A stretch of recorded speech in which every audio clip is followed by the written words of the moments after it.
This is Where We Live. I'm Lucy Nalpathanchel. The Russian government has persecuted several ethnic minority groups over the years, so you may be surprised with efforts by Russia at one time to embrace black people from both African countries and America. Senior writer for The Root, Terrell Germain Starr, will join us later this hour to tell us more about that history. Now, we're talking about Russia today because of the centennial of the Russian Revolution. Coming up, we'll hear about a specific area of Connecticut where Russians settled after fleeing communist rule. Are you a descendant of Russian immigrants? What are your thoughts on the Russian Revolution of 1917? How do you view the country today? You can join the conversation, 860-275-7266. Email wherewelive@wnpr.org. And as always, find us on Facebook and Twitter at Where We Live. First, let's learn about what happened in the lead-up to the revolution in 1917. Joining us by phone is Ian Fraser, Smithsonian contributor and author of Travels in Siberia. Ian, welcome to the show. Thanks for having me. First off, where did you become interested, or when did you become interested in Russia and the history of this nation? Well, it's just something I've been interested in all my life. When I was really young, it was something that fascinated me. I was 6 years old when Sputnik went up, and I think my father, I just remember my father taking me out on the front lawn of our house in Hudson, Ohio, and looking up in the sky and seeing this little light go across the sky, and just imagining this world that's on the other side of the world, that's on the other side of the Iron Curtain, that's just the other side, like the other side of the mirror. And it's just always fascinated me. When did you first travel there? Well, I went there first in '93, after things had opened up after the fall of the Soviet Union. And it was amazing because so many things were preserved from the 50s in the way that they weren't preserved here, that Russia had been it had been kind of mired in the later years of communism, and it hadn't really gotten rid of the old things. So it was like going back to my childhood. It was really amazing. And the first time I took a shower with Russian shampoo, it smelled the way Johnson's baby shampoo used to smell, because they had copied the old Johnson's baby shampoo. So, there were a lot of things that were just preserved, and it was quite fascinating to see Cold War things just, everywhere. Americans are often faulted for not knowing our history, but tell us about the history of Russia back in 1917 and why it was such a turbulent year. Well, Russia it was a place where lots of problems had been left unsolved for centuries, really. And that was when a whole lot of things that had been just simmering kind of came to a boil, and things like how to divide the land up. The peasants had been freed, the serfs had been freed in 1861, but there had been no disposition really of the land, so it was kind of almost like, the landowners no longer had responsibility for them, and yet the ex-serfs didn't have land. So that had been unsolved forever. Russia had been industrializing, and it just was a much more, it was a society that was trying to modernize, and it had an ancient autocracy, or not ancient, but 300-and-some-year-old autocracy in the Tsar that was just not well adapted to what was then modernity. So there were pressures that built up, and there were very ill-advised moves to repress these popular movements, and things blew up. Meanwhile, there was also involvement in the war, World War I, and before that there was defeat. There was a war between Russia and Japan. Tell us about that and how that all led to this discontent of the people in 1905. Well, yeah, in 1905, Russia and Japan went to war over territory in the Russian Far East, and everybody just assumed that, nobody really knew how strong Japan had become by then as an industrial power itself. So Russia just didn't expect it was going to be able to it didn't expect that Japan would be as strong as it was, and Japan beat Russia and humiliated Russia. And Russia found itself with very, very long lines of communication trying to get to the Pacific and deal with this war, and Russia had to accept peace with Japan. And so that was in 1905, and everybody was, concerned about that, and it led to a revolution in 1905 that took power away from the Tsar, that created a Duma, Russia's first legislative assembly. And so that was a problem that kind of started in 1905. It didn't get solved. It built up, and then Russia committed itself to the First World War to helping its allies, and it did help its allies. Had it not been for Russia, the Germans probably would have taken Paris in the first or second year of the war. But Russia threw its troops into the battle on the Eastern Front and lost millions of men. And to what gain? Nobody in Russia could really explain why they were there other than out of loyalty to their allies. So people were, it was a brutal front. It was a horrible war, and the soldiers just decided they really didn't want to fight in this war anymore. So that was another big factor in the revolution. And meanwhile, food was scarce. Was this the beginning of the anti-Tsar sentiment? No, it had started somewhat before that. But yes, when people are starving, obviously they blame the leadership, and that definitely contributed to it. I mean, the winter of 1917 or 1916-17 was a very hard winter. There weren't enough men to harvest the grain because there were so many men away in the war. There weren't enough train cars to bring it to the cities because the trains were also being used on the front, and there weren't enough people to deal with that. And it was a cold winter, so people started having real serious shortages of bread, and it really started, the 1917 revolution really started as a revolution of women marching on bakeries, and marching and just chanting "Chlieb," bread. This is Where We Live. On the phone with me, Ian Fraser, a Smithsonian contributor and author of Travels in Siberia. Today we're talking about 100 years since the Russian Revolution in 1917. Ian wrote a piece in the Smithsonian, the cover story, Whatever Happened to the Russian Revolution? And we're learning about the lead up to when the Bolsheviks took over. I wanted to learn a little bit more, Ian, about Tsar Nicholas II and the Romanov dynasty. What kind of leader was he? He was out of his depth.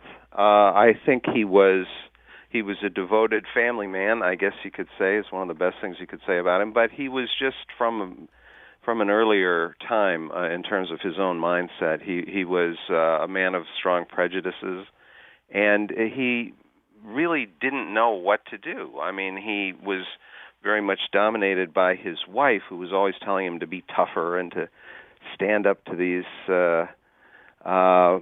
movements that were building in the street and so on. And he managed to combine ineffectuality with just sort of ill-thought-out brutality that only drove people farther from any kind of idea of maintaining his rule. I mean, he thought Russia absolutely needed a czar.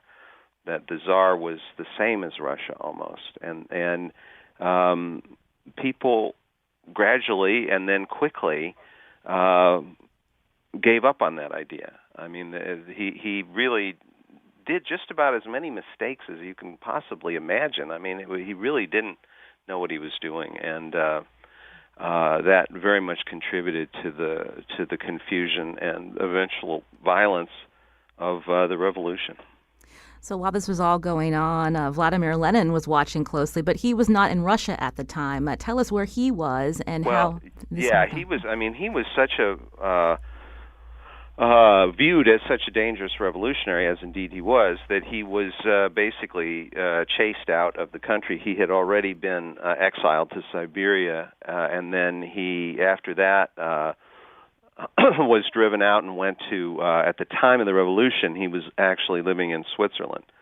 As were all the big-time, very far, far left, I guess you could call them revolutionaries, Leon Trotsky was living in the Bronx when the revolution started, and they all tried very quickly to get back because they didn't, when the bread kind of riots began, and they saw, oh, this is going to be a major movement. The Bolsheviks, who were not, for the most part, in Russia at the time, all tried to get back, and they did get back. They got back by later in the summer because it was the winter when things started to get bad. It was the summer, or it was the late spring and summer when the revolutionaries came back, because the first revolution of 1917, which occurred in February, resulted in pardons and in amnesty for revolutionaries, and then they came back, and then things really started to cook. And so before they returned in March of that year, Nicholas II abdicated, and there was a provisional government. That's right. He left. He was forced to abdicate, and he was then held under house arrest, as he was for the rest of that year and the rest of the next year until he was killed. In 1918, he was killed along with all his family. But once he abdicated, it was really basically chaos. You had the Petrograd Soviet, which was a group, an accumulation of small groups that then became a great big group of workers, mutinying, soldiers, just ordinary people on the street. It was sort of a mob scene, but it had the power because the soldiers who had mutinied were part of the Petrograd Soviet, and they had guns because they had taken their guns from when they mutinied. And so you had that, and then you had a provisional government, which was a more bourgeois government, which was trying to maintain, maybe move towards something like a constitutional democracy. But the provisional government didn't have any power. So you had this very weird period where you had kind of two ruling groups, one with the power but without really the executive ability to enforce the power or to do much with the power, and then you had a kind of more executive group, the provisional government, which couldn't really do anything because it didn't have any power. It didn't really have people behind it. So into that very vague, weird, shifting power scene, the Bolsheviks arrived and just drove through that to their own revolution in October. Tell us about the meetings that happened with Lenin, where he had the votes to then overthrow the provisional government. How did that all transpire? Well, Lenin came back to Russia on the 16th of April, and this was a triumphant moment. And if you've ever seen like socialist realist paintings, it's his return to the Finland station, and he's giving a speech from an armored car, and people are, and in fact it was a big, spectacular event, very unexpected by the Bolsheviks that they would be welcomed so enthusiastically. He then tried twice. He tried in April and he tried in July to have a coup to take over the government, and both times he was thwarted. And the second time that he was thwarted, news came out that he had been receiving help from the German government. And in fact, he did receive help from the German government, and they received tens of millions of marks, the Bolsheviks, in order to destabilize Russia. I mean, he was basically a traitor to his country at the height of war. And so there was a little bit of danger there that he might even be lynched at that point. So Lenin then left again and went back to Finland and sort of hid out there. And then he came, once things got even shakier, he came back in later in the summer, and he was there all the way up until he suddenly pushed the coup through. And it was really Lenin himself. I mean, it was just the way I don't think we'd have a United States of America without George Washington. You wouldn't have had a Soviet Union without V.I. Lenin. So he came back and persuaded the other Bolsheviks that this was the time to strike in October. And so they decided that he was right. They voted, the Central Committee of the party voted in his favor, and they went ahead and moved on October 25th, which by the old calendar, new calendar, that's November 7th. So the actual day of the coup was November 7th. This is Where We Live. I'm Lucy Nalpathanchel. Our guest today is Ian Fraser, a Smithsonian contributor. His story in the October issue, Whatever Happened to the Russian Revolution, 100 years since that time. And we're learning more about the lead up to that revolution, as well as what happened after with Ian. Coming up, we'll continue our discussion about the revolution and find out how the centennial is being viewed in modern-day Russia under the leadership of Vladimir Putin.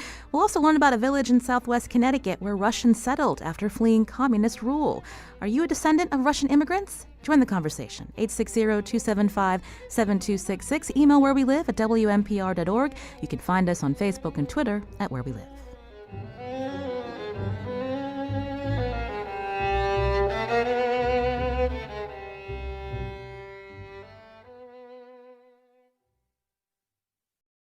This is Where We Live. I'm Lucy Nalpathanchel. Today we're talking about the Russian Revolution in 1917. With us by phone is Ian Fraser, Smithsonian contributor and author of Travels in Siberia. We were learning about the lead up to when the Bolsheviks took over in October of 1917. Ian, they overthrew the government, and then what happened to the Romanov family? Well, the Romanov family was under house arrest at Tsarskoye Selo, which was the Tsar's village. It was the place where they had it was kind of like their summer house or something for the Romanovs. And so they were held there for a while. And then the provisional government, Alexander Kerensky, who was the head of the provisional government, actually was rather sympathetic to the Romanovs and was afraid that they were in danger in the Petrograd-Leningrad area. And so he decided that they should be shipped east, always a strategy of Russians when danger comes up to get farther back into their country. And so he shipped them out when they ended up in Ekaterinburg in the Ural Mountains, which is about 1,200 miles from Petersburg, Leningrad. And so they were out there, and they were then held there for months, many months out there. And so once the Bolsheviks took over, a civil war broke out, and there were armies of white soldiers, that is, soldiers who were trying to get rid of the Bolsheviks and defeat them and defeat the Red Army. And as the white army units came closer to Ekaterinburg, Lenin decided that the Tsar was too much of a danger as a possible standard that they could rally around, so he ordered the Tsar's murder in July of 1918. In your piece for the Smithsonian, Whatever Happened to the Russian Revolution, you travel around two specific towns and sites, including where the family was murdered. Tell us about what it looks like today, Ian. Well, it was amazing to me because I had driven across Siberia for that book, Travels in Siberia. And when I was in Ekaterinburg the first time, I went to the site where they had been killed, and it was a mansion. They were staying in this mansion in Ekaterinburg, and the mansion had been torn down, so there was nothing there but just this blank lot. It was just like gravel and bulldozered and nothing. And when I went back in March of this year, there is a 5-story church, the Church on the Blood it's called, a big and quite, I think, beautiful Russian Orthodox church on the site of this mansion. And it's a very elaborate church with many gold domes. If you know what Russian churches look like, you can picture it maybe. But it was as if a genie had just suddenly brought this church, because the last thing I remember, this was just an empty lot. And so they have really almost made a cult of Nicholas, and Nicholas and his family are all saints now of the Orthodox Church. They were sanctified, I think, in the 90s. So it was it's really a dramatic change, because when they wanted to get rid of the Tsar back 100 years ago, people sort of didn't really seem to care very much. I mean, most people looked the other way when the Tsar was killed. And now all of a sudden, or not all of a sudden, but in the last decades, he has become a saint and an object of veneration. So the Soviet Union was created later in 1922. How did life change for the people there? Well, from people I've talked to, there were just very specific changes, like your apartment would become a communal apartment. And, if you had a nice apartment with 5 rooms in Moscow, well, you would find out you're living in 1 room in Moscow, and you have people living in other parts of your apartment, and then your building has now got 5 times as many people in it. I mean, just for one specific kind of change. But early on, the way things changed was that there was a civil war. So a lot of people were often fighting in the Civil War. People would end up in the Red Army and fight all over. There were battles all over Russia. And it didn't really end until the early 20s, finally. The country was consolidated under Soviet rule. So, that was a change. I mean, it was a change that they got out of the war, which was an enormous change. They were no longer fighting. They had given up all kinds of their own territory to the Germans in the Treaty of Brest-Litovsk, and then the Germans lost.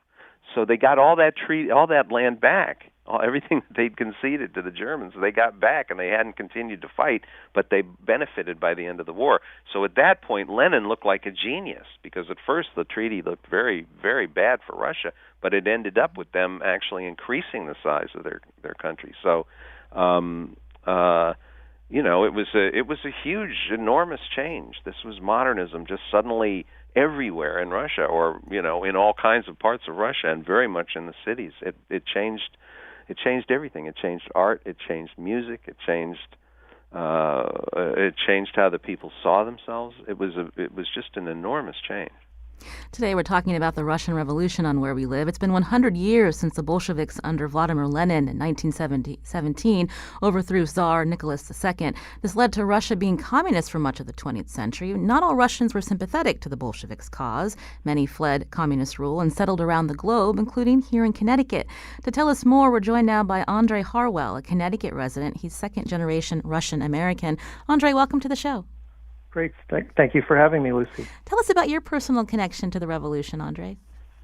Well, my grandfather was a White Russian. He was on the losing side of that war that we were just talking about.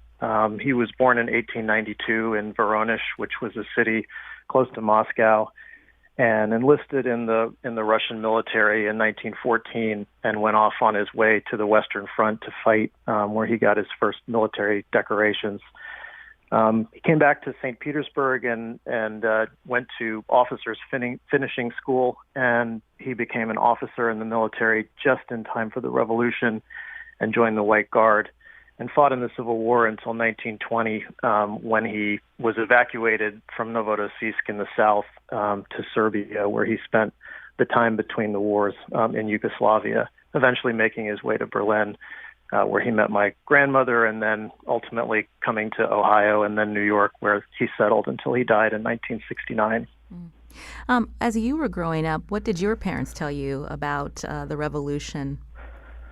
Well, it was interesting for me because I actually grew up in East Tennessee, really in isolation from any other Russians of the White Russian colony.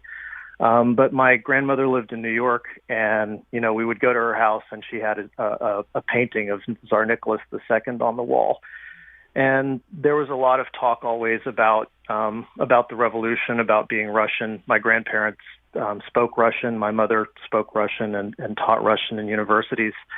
And I was always very curious about how to contextualize this information. I also grew up in the Russian Orthodox Church, specifically the one in New York, which was a church that had a split from the main church in Moscow. They were a church in exile. They felt that the dogma of the church was being polluted by Stalin, who had some control over the metropolitan in Moscow. And they therefore split off and formed a church called the Russian Orthodox Church outside Russia, which first formed in Europe and then eventually in New York. And in the church services we would attend, let's say on Easter, there was always a part where they would bless the Tsar, which I think is really fascinating. And that church didn't actually find itself in communication with Moscow again until about 10 or 15 years ago. You mentioned the White Russian community in New York. How did some of them end up in Connecticut, in this area, in the town of Southbury, a village called Cheraivka, I believe? Yeah, it's a really interesting story. And, just to contextualize this, I started looking at Cheraivka about 15 years ago when I was a graduate. Oh, It looks like we lost. Hello, are you still there? Oh, okay. Well, hopefully we can get him to call Andre to call back. I'll go back to Ian Fraser again, the Smithsonian contributor who has written about the Russian Revolution in the October issue. We heard Andre talking about this white Russian community. I'm curious. He mentioned Stalin, so let's back up a little and talk about what happened to Vladimir Lenin that allowed Stalin to then enter into power. Ian. Well, Lenin, I think, went through quite a lot. Believe it or not, it was hard on Lenin doing all the revolution. I mean, that was what his wife said. She said that he had just thrown himself into it so much that it damaged his health. So Lenin became ill in the 20s, and I think he died in 24. And when he died, by that time Stalin had really established himself. This was a situation in which power was centralized, and Stalin was someone very skilled at getting power and increasing his power. So that by the time Lenin died, Stalin was firmly in power. And he remained in power until he died in 1953 or 54. Stalin was, the absolute dictator, and that was a weakness. I mean, that was the problem with Bolshevism, and that was the problem with the Communist Party, was that it was a place where power was increasingly, it was just centralized and centralized and centralized. Even in Marxism, the idea is there will just be a few enlightened people that will be able to, direct the revolution and direct the what happens after the revolution, the socialist state. And so Stalin was at the center of that. And Lenin was dead, but he was still visible because his body was preserved and put in his tomb in Red Square. And if you wanted to go see Lenin, who was almost like the deity, the secular deity of socialism and of the Soviet Union, you could go and see him. And I believe it's even possible still to see him today. Mm. Have you gone there? Yes, I did. When I first went in 93, I stood in line, and I went and looked at Lenin, and it really was amazing. It was amazing to see Lenin and then read about Lenin, because when I would read a description, for example, the great American writer John Reed wrote what Lenin looked like, and I could say, yeah, you're right, that is what he looked like, because I saw him. It's amazing. It was just to go in, and there's the guy that did all this, Lenin, preserved in his tomb. And it was just such a bizarre thing. I mean, very, in America we're founded on an idea, but the Russia is a much more animist country. It believes in like physical, the conjunction of physical and spiritual things, and this mummy, this body, was actually like, this is Russia almost. This is the Soviet Union. Look, here he is in his suit lying here. It was quite strange. I think our other guest is back with us, Andre Harwell, a Connecticut resident, second-generation Russian-American. Andre, can you hear me? Yes, I can hear you now. Sorry about that. Oh, no problem. So we were talking about this village in Southbury known as Churaivka and how you learned about it. So tell us again. Yeah, so I was a graduate student at Yale, and I became very interested in looking at the colonies of the first wave of Russian emigres, of which my family were part. These were all of the white Russians who had left through the south and through Vladivostok. And first they made stopovers in places like Shanghai and Harbin. Some of them went to Paris, some went to Yugoslavia, some to Berlin, and then eventually Africa, Argentina, South America. So this was really a worldwide diaspora. But Churaivka was a little bit different than some of those other communities. It was not necessarily imagined as a kind of natural agglomeration of people in the diaspora at the beginning. The story really begins with Leo Tolstoy's son, Ilya, who was also an author like his father, who came to New York in 1917. He was probably one of the very first refugees arriving in New York. And as an author, he worked with a translator who lived in Southbury, Connecticut, the sort of suburb of Waterbury. And the story goes that Tolstoy was one day driving along a country road on his way to see the translator and pulled over and took a walk through the woods. And at the time, the woods were filled with birch trees, which of course are part of the imagery of old Russia. And he imagined himself back in Russia at Yasnaya Polyana, which was his father's hereditary estate, where War and Peace and Anna Karenina had been written. And so he decided to buy an acre of land there and build a house. And a year or two later, he bought another 100 acres from a local farmer named E.G. Scoville. So that's how it began. And he would have these kind of gathering soirees of cultural producers at his cabin. And one year in 1924, a guy named Gregory Grebenshchikov showed up on his doorstep. This was a Siberian author who had grown up in the Altai Mountains and had been invited to New York to teach in something called the Master Institute for United Arts, an organization that the painter Nicholas Roerich had established to try to teach this kind of new theo-philosophical concept that he was coming up with that had to do with trying to provide peace through cultural production. Roerich had just arrived in New York, and he decided that what he really wanted to do was to try to produce a cultural colony in exile. Within the Russia Abroad community, the White Russians felt that it was really important to try to maintain the traditions of cultural production because they felt that Stalin back in Russia was really polluting cultural production by controlling things just the same way that the church was being controlled. So on this visit, he decided that Chedayevka, which of course didn't have that name yet, would be the perfect place for him to start this colony. So he bought much of Tolstoy's land with the financial backing of Igor Sikorsky, who was also a member of this diaspora.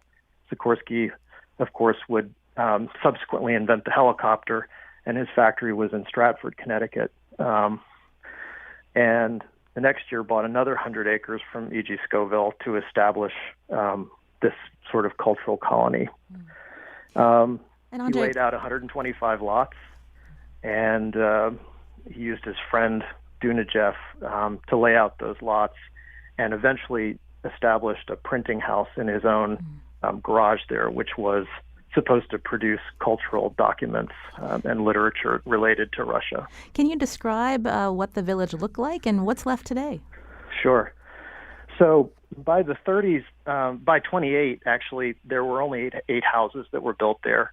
And during that early time, a lot of the kind of most important cultural producers in exile did come to visit there. Those were people like Michael Chekhov, who was the actor, Michael Fokine, the ballet dancer and choreographer, who was known as the father of modern dance, Sergei Rachmaninoff, the famous composer and pianist, and Sikorsky, and of course Roerich.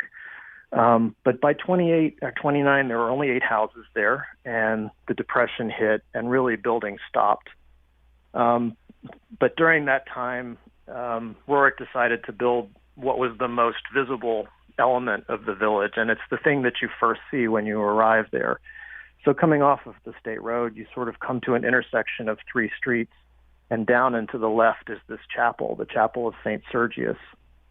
The chapel is really interesting. It was built to a design of a painting that Roerich had done while he was traveling in the Altai Mountains, which is where Grebenshchikov had grown up. And it depicts St. Sergius as the builder. So he's standing in the woods, and he has a hatchet, and he's chopping the branch off of a tree. And in the background is this small chapel. It's a kind of cubic building with a steep roof and an onion dome and a 3-bar cross. And the chapel in Chedayevka is almost identical, except rather than being rendered in clapboards, it's rendered in fieldstone, which was obviously foraged around the site.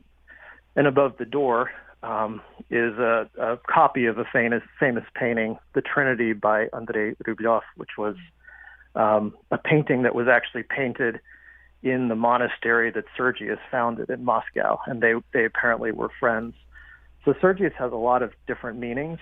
He was the patron saint of Russia for many years, and the story goes that he told Dmitry Donskoy, this was in the 14th century, that he should take off the Tartar yoke. The Mongols then controlled Russia, and that he should try to consolidate the lands around Moscow into a united nation. And with this blessing, Donskoy went out and he beat the Mongols.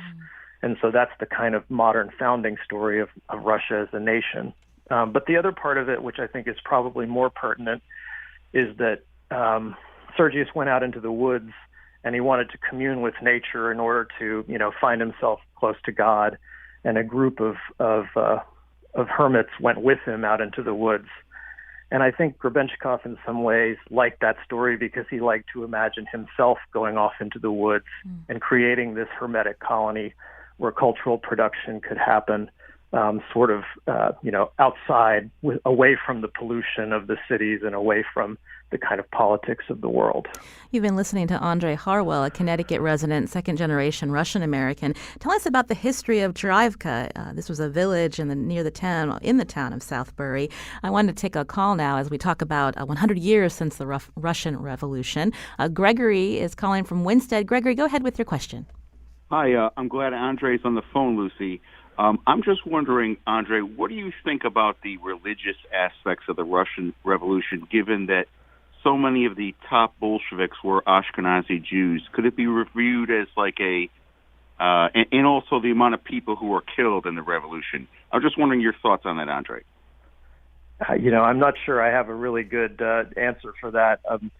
I know the White Russians were primarily Russian Orthodox, and Orthodoxy was, of course, the primary religion of Russia at the time. The Tsar, as a monarch, was almost a deity within the religion. But I'm not certain. I'm not a historian of the revolution. Maybe. Well, let's go to Ian Fraser, who's a Smithsonian contributor, author of Travels in Siberia. Ian, do you have an answer for our caller about the influence of the Ashkenazi Jews? I had no idea they were Ashkenazi Jews. I mean, I knew that many of the Bolsheviks were Jews, and I know that, of course, they were all very anti-religious, but I didn't know. Apparently there's a book out that talks about Bolshevism as a religious cult, as almost like an apocalyptic cult. But and apparently the book explains the later deaths as the failure of this apocalyptic cult to produce what it had said it would do. I mean, it was supposedly there was going to be world revolution, and it was like a utopia was just over the horizon. And when that didn't happen, somebody had to pay, and so there were all these millions and millions of deaths. But I didn't realize that they had that in common. I had never heard that. Unfortunately, we only have a couple minutes left, but I wanted to ask you, Ian, before we run out of time, because we're talking about 100 years since the Russian Revolution, how is this centennial being viewed in Russia today, if at all? Well, it's not a national holiday as it was for during Soviet times. So it's going to be more like, it's called National Unity Day. It actually celebrates a very different holiday that goes all the way back to the 17th century. So it's basically it's not being celebrated. It's something people are talking about and thinking about. But if you go back 50 years at the half centennial, it was a huge deal. And it wasn't just a huge deal in Russia. It was all over the world. I mean, it's certainly in America. Time, Life, Newsweek, NBC did a special on it. It was part of everybody's daily life practically in 1967.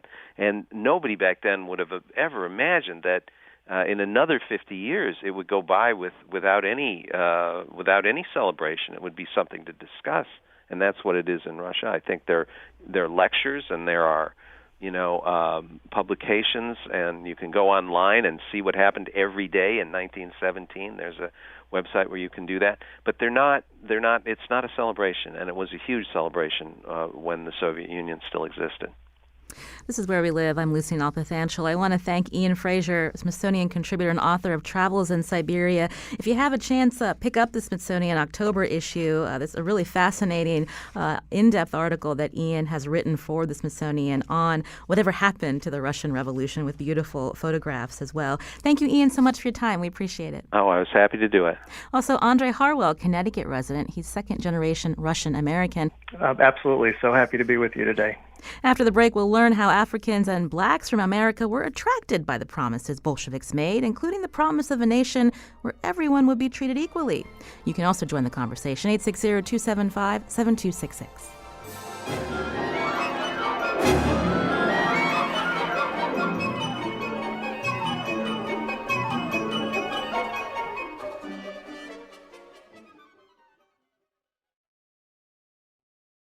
This is Where We Live. I'm Lucy Nalpathanchil. Russia is our focus today on the show. Our next guest is Terrell Germain Starr, senior reporter at The Root. His recent piece is pegged to the centennial of the Bolshevik Revolution and how the former Soviet Union attempted to form a solidarity with blacks. Terrell joins us by phone now. Welcome to the show.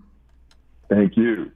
We only have a few minutes, but I'm curious about when your interest in Russia began, Terrell. Absolutely. Summer of 2001, I traveled to Russia, particularly a region about 6 hours away out of St. Petersburg, well, a village. It was called Stiestroye. And I was volunteering in an orphanage for 3 months. And then when I was traveling to Moscow, St. Petersburg, saw a lot of African people walking around, made me curious. And I was wondering, how did they get there? And so I began reading books. One book turned to a dozen. Did Peace Corps, got a master's degree in Russian and a few other degrees focusing on the region, and here I am. In your piece, you write the Kremlin was eager to exploit Western imperialism in Africa and the U.S., where colonization and Jim Crow were the rules of the land. Tell us about the tactics used, and was the USSR successful? Well, I think that at the time of the revolution, there was a lot of idealism, a lot of political aspirations when the Bolshevik revolution took place, and we can have conversations about whether or not they were sincere in their efforts to create a society that was equal for all ethnicities. I think there's a compelling argument to say yes, they were, and so with black people, that was a really keen, very shrewd approach, because if you could turn the continent of Africa Soviet red, per se, then that would be a huge geopolitical coup. Particularly, it would take a shot at American imperialism, European colonialism. And so you could unite a whole continent of people against a dominating continent, which is Europe at the time. As far as whether or not they were successful, my argument is no, and the reason being is because while there are certain key leadership in the Bolshevik Revolution that was sincere about incorporating black people into their society, I don't believe most of them were. At the end of the day, their approach to dealing with European and American colonialism, imperialism, had to be based on a notion that the Russians themselves could overcome their own form of whiteness. And they were never able to do that simply because they were never able to do that with Ukrainians, with Chechens, with Central Asian peoples. So if they can do that with their own communities of people, how could they extend a hand of equality towards foreign black peoples from the continent of Africa and the United States? You write that at the time when certain writers and performers were being embraced by the USSR, some of them saw through the propaganda, including Langston Hughes, but others still stayed there because to them it was still a refuge from the severe racism and anti-blackness back at home. Talk us through that, Terrell. Yeah, absolutely. So the thing about Langston Hughes, he was a very well-read writer of the region, and so he knew he couldn't be sold, any false goods. He knew what was going on, but it's one of those things where, as black people, regardless of what period that we're living in, we're always trying to seek some place on earth where we can be free. And any country that even flirts with the idea that that's possible, we're going to investigate it. And so when I write these critiques of the Soviet Union, they're not critiques of the black people who actually sought refuge in the Soviet Union for better opportunities. In reality, there were people who did find great opportunity in the USSR, particularly black people from historically black colleges and universities who were agricultural specialists, who worked as engineers. So there was one aspect of their sojourn that was beneficial to them because during the 20s and 30s, obviously, there weren't too many companies, organizations that were willing to give jobs of that caliber to black people, even though historically black colleges at the time were definitely educating people to fill those roles in the United States.